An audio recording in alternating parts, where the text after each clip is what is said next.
The January 6th committee is gearing up for its next big public hearing tomorrow night, and this comes as the National Archives calls for an investigation into deleted text messages from the Secret Service regarding the Capitol attack. Congressional correspondent Scott MacFarlane is joining me now with more on all of this. Scott, good morning. Anne-Marie, good morning to you. There will be some key witnesses for tomorrow's primetime hearing of this January 6th committee, witnesses who worked in the Trump White House January 6, 2021. But in the meantime, this search for those missing text messages has many people here searching for answers. Tuesday's deadline for the Secret Service came and went. Some of the text messages exchanged within the agency on January 5th and 6, 2021 remain missing, not handed over despite a subpoena from the January 6 Select Committee, potentially deleted and irretrievable. Well, one thing I've learned in this process is that when one evidentiary door closes, another one will open, and we'll find a way. The National Archives has ordered an internal review of what it calls unauthorized deletion of text by the Secret Service, which this morning is pledging full cooperation. The January 6 committee have been seeking the records ahead of Thursday's primetime hearing, which the panel says will show dereliction of duty by former President Trump during the riot, despite urgent warnings from his inner circle.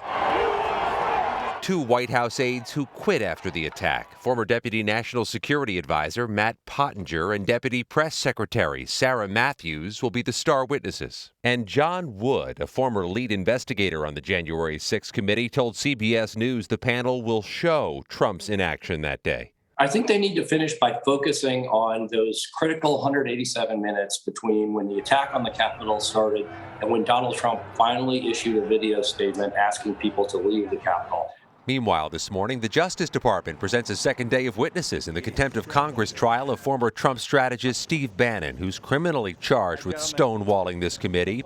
Tuesday, a committee aide testified the panel's subpoena wasn't optional, had a clear deadline, and that Bannon's testimony was needed. After sitting silent with a mask much of the day, Bannon uncorked his criticism for the committee members outside. Have the guts and the courage to show up here and say exactly why it's a crime.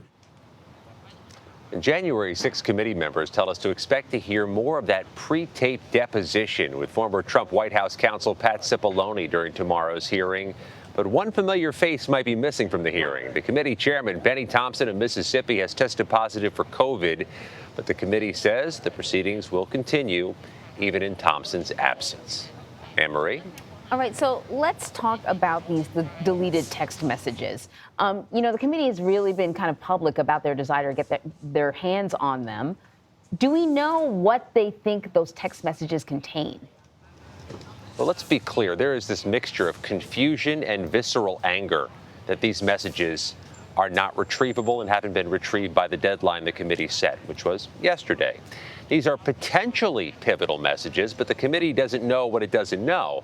They're from January 5th and January 6, 2021, arguably two of the most impactful days in a generation for the U.S. Secret Service, as they were trying to protect Vice President Pence here at the Capitol from a riotous mob, and as they were guarding former President Trump, who is accused of trying to force his way down here to the Capitol with the riotous mob.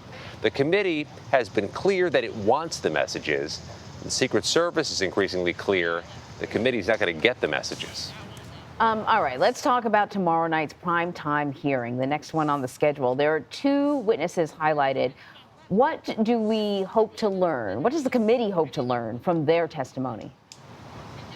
These are potentially impactful witnesses because they're in a real close radius to former President Trump during that moment at the White House when he was accused of being inactive and passive and gleefully watching television. Sarah Matthews, the former deputy White House press secretary, who quit after January 6th. Matt Pottinger, the former deputy national security advisor, who quit after January 6th. These are two former Trump aides who haven't said much publicly about their thoughts on January 6th. We've heard little clips, little excerpts of their pre-taped depositions already. They'll have a bright spotlight tomorrow to talk about what the president did or didn't do, what he said or didn't say during this horrific, unique American moment. So one of the things we have been learning in watching the testimony from these hearings is that there were various different plots all aimed at upending the outcome of the 2020 election. One of them had to do with fake electors, and in a number of different states, but one state was Georgia.